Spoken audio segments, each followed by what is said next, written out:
கர்த்தர் நாம் மயப்படுவதாக. இந்த அருமையான புதிய நாளிலே ஒரு புதிய லோகோஸ் வார்த்தையை உங்களுக்கு சொல்லி நாங்கள் செபிக்க விரும்புகிறோம்.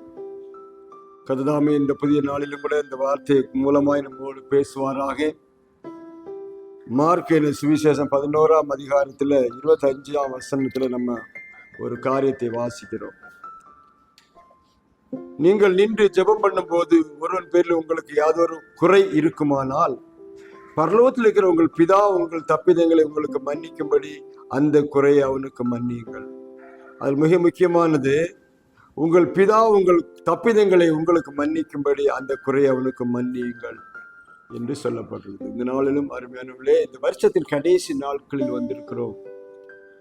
ஒரு குறை இருக்குமானால், உங்கள் சகோதரன் பேரில் ஒரு குறை இருக்குமானால், ஒரு தப்பு பண்ணிட்டாங்கன்னா அந்த தப்பிதங்களை ஆண்டவர் பாருங்க, உங்களுக்கு கர்த்தர் மன்னிக்க. நீங்கள் என்ன செய்யுங்க? தப்பிதங்களை அவங்களுக்கு மன்னிச்சிருங்க. உங்க பிதா உங்களுக்கு தப்பிதங்களை உங்களுக்கு மன்னிக்கும்படி. அப்போ ஆண்டவர் நம்ம தப்ப மன்னிக்கணும்னா நாம மற்றவங்களுக்கு தப்ப இந்த நாட்களில் மன்னிக்கணும். பாருங்க, எத்தனையோ காரியங்கள் இந்த நாட்களில் கடந்து வந்திருக்கிறோம். எவ்வளவோ அதிசயங்கள் அற்புதங்கள் கர்த்தர் நாட்கள் நமக்கு செய்திருக்கிறார். அதை எண்ணி பார்த்தா நம்ம துதிக்காம இருக்க முடியாது. அவ்வளோ பெரிய அதிசயங்களை செய்திருக்கிறார். ஆனாலும் இந்த நாட்களில் கடைசியில ஒரு வசனங்கள் என்ன சொல்லுதுன்னா, தேவன் நம்மை மன்னிக்கும்படி நாம் மற்றொரு தவறை மன்னிக்க வேண்டும். மற்ற குறையை அவனுக்கு மன்னியுங்கள். ஒருவேளை அப்படி மன்னியாதிருந்தால் பரலோகத்திற்கு தேவனும் நமக்கு என்ன செய்ய மாட்டார்? மன்னிக்க மாட்டார் என்று சொல்லுவார். அப்படியானால் தேவன் நம்மை மன்னிக்கணும். தேவன் நம்முடைய குறைகள் எல்லாம் மன்னித்து நம்ம ஏற்றுக்கொள்ளணும்னா நாம் மற்றவர்களை ஏற்றுக்கொள்ள வேண்டும். குறை இன்னைக்கு 365 நாட்கள்ல வந்திருக்கிறோம். எல்லாருக்கும் யார் பேர்லாம் குறை இருக்கிறது. அவங்க சரியில்லை, இவங்க சரியில்லைன்னு நம்ம அநேகர் மேல குற்றம் சாட்டி கொண்டு இருப்போம்.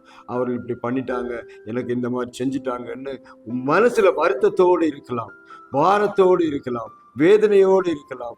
இந்த காரியத்தை அதெல்லாம் இந்த பழைய வருஷத்துல அதை மாற்றி விட்டு வரப்போற புதிய வருஷத்துல நீங்கள் ஒரு புதிய ஒரு புதிய ஆசீர்வாதத்தை பெற தகுதியுள்ளவர்களா இருக்கணும்னா இந்த தப்பிதங்களை அவங்களுக்கு மன்னிச்சிருக்கணும். பாரத்தோடு நீ செல்ல வேண்டாம்.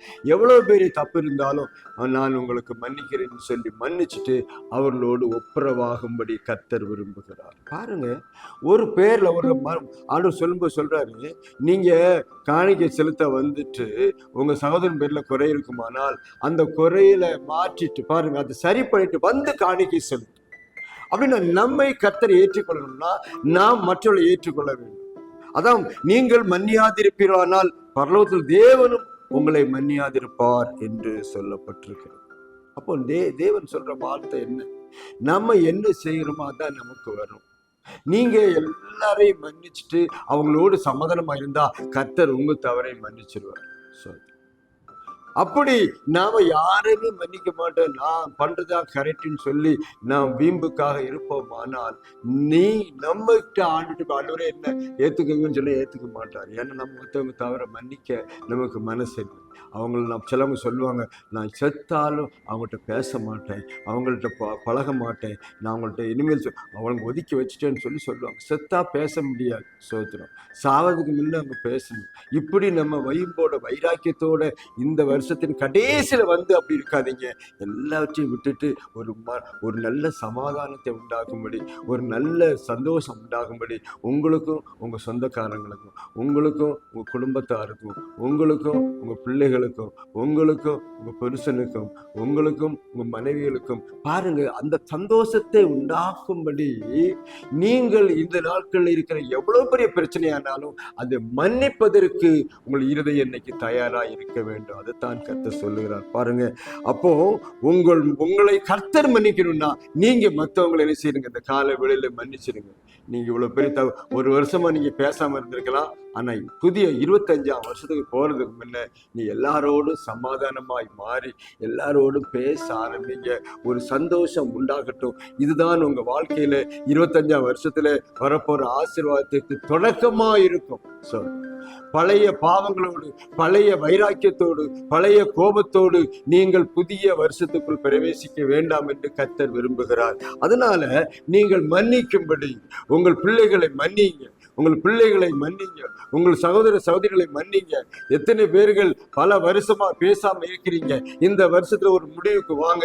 நான் யாரோடு சமாதானமா இருப்பேன், எல்லாரும் எனக்கு நான் எல்லாரையும் நேசிப்பேன். கர்த்தர் என்னை நேசிக்கணும்னா நான் நேசிப்பேன், கர்த்தரின் பாவங்களை மன்னிக்கணும்னா நான் மன்னிப்பேன் என்று சொல்லி கர்த்தருடைய வார்த்தைக்கு முக்கியத்துவம் கொடுப்பேன் சொல்லி யாரெல்லாம் நீங்க ஒப்பு கொடுத்து வரீங்களோ, கர்த்தர் இந்த கால வேளையில உங்களை ஆசீர்வதித்து ஒரு புதிய சிருஷ்டியாய் மாற்றி பழைய வருஷத்துல இருந்த எல்லா கெட்ட காரியங்கள், தடையான காரியங்கள், ஆசீர்வாதம் கிடைக்காத இருந்த காரியங்கள் எல்லாவற்றையும் மாற்றி 2025 வருஷம் உங்களுக்கு அப்படிப்பட்ட ஒரு ஆசீர்வாதத்தின் வருஷமாய் மாற்ற விரும்புகிறபடினாலே கர்த்தர் சொல்லுகிறார், உங்கள் தப்பிதங்களை பாருங்க, உங்களுக்கு விரோதமாக செய்த அந்த குறைகளை நீங்கள் மன்னிச்சு விடுங்க, குறைகளை மன்னிச்சிருங்க.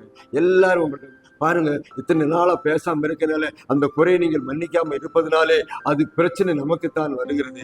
நம்முடைய சரீரம் சரியில்லை, நம்முடைய சரீரம் ஒத்துப்போகவில்லை, நம்முடைய காரியங்கள் நோய்க்கு மேல் நோய் வர காரணம் மற்றவருடைய குறைகளை மன்னிக்காமல் இருப்பது. இந்த காலையில் கர்த்தர் உங்களை மறுபடியும் ஞாபகப்படுத்துகிறார். நீங்கள் எத்தனையோ தடவை ஆண்டு பேசியிருக்கலாம், ஆனாலும் நீங்க ஒப்பு கொடுக்காம இருந்தா இந்த காலைகளிலே வசனங்களுக்கு கீழ்ப்படியுங்க. கர்த்தர் உங்களை ஆசீர்வதிக்கும் பொருட்டு மற்றவர்களுக்கு விரோதமாக இருக்கிற எல்லா காரியத்தையும் மன்னித்து மறந்து விடுங்கள். கர்த்தர் அற்புதங்களை வரப்போற நாட்களிலே உங்களுக்கும் குடும்பத்துக்கும் நீங்க செய்ய போற எல்லா காரியத்துக்கும் கர்த்தர் உங்களோடு இருந்து நடத்த போகிறார். ஒப்பு கொடுப்பீங்களா? அப்படியானால் கர்த்தர் உங்களை ஆசீர்வதிக்க வந்திருக்கிறார். நானும் உங்களுக்கு ஆட்சேபிக்கிறேன். பரலோகத்தின் பிதாவே, நல்ல ஆண்டவரே, இந்த அருமையான கால வேளையிலே இந்த வருஷத்தின் கடைசி நாட்கள் நாங்கள் இருக்கிறோம் ஐயா. இந்த நாட்களில் கூட நாங்கள் யாருக்கு விரோதமாய் பேசியிருந்தாலும் கண்ணிருந்தாலும் யார் எங்களுக்கு விரோதமாக இருந்தாலும் நாங்கள் மன்னிப்பு கேட்கவும் மன்னிப்பு கொடுக்கவும் எங்களுக்கு உதவி செய்யும்படியா ஆட்சேபிக்கிறேன். புதிய வரப்போகிற வருஷத்துல புதிய ஆசைகளை உம்மிடத்தில் பெற்றுக்கொள்ள நீர் எங்களை மன்னிக்கிறது போல நாங்களும் பிறரை மன்னிக்கத்தக்கதான வசனத்தின்படி நடக்க உதவி செய்யும். ஆசீர்வாதம் பெரிய காரியங்களை செய்யும். புது வருஷம் எங்களுக்கு ஒரு புதிய ஆசீர்வாதத்தை கொண்டு வரும்படி இந்த நாளிலே முற்றிலும் உங்க காலத்துல ஒப்பு கொடுத்து செப்பிக்கிறோம். எல்லாரையும் மறைத்து மன்னிக்கிற சுவாபத்தை எல்லாருக்கும் கொடுக்க ஒப்பு தாழ்த்துகிறோம். இயேசுவின் நாமத்தில் செப்பிக்கிறோம். கர்த்தர் அப்படியே உங்க வாழ்க்கையில செய்வாராக. உங்கள் தப்பிதங்களை பாருங்க, அந்த குறையை அவளுக்கு மன்னிங்க. உங்க குறையை கர்த்தர் மன்னிக்க நீங்கள் மற்றவர்களை மன்னிங்கள். கர்த்தர் உங்களை குடும்பத்தை ஆசீர்வதிப்பாராக. இன்னும் ஒரு லோக சுவார்த்தை மூலமா சந்திக்கும் வரையிலும் அது நம்ம எல்லாரையும் ஆசீர்வதிப்பாராக. ஆமென்.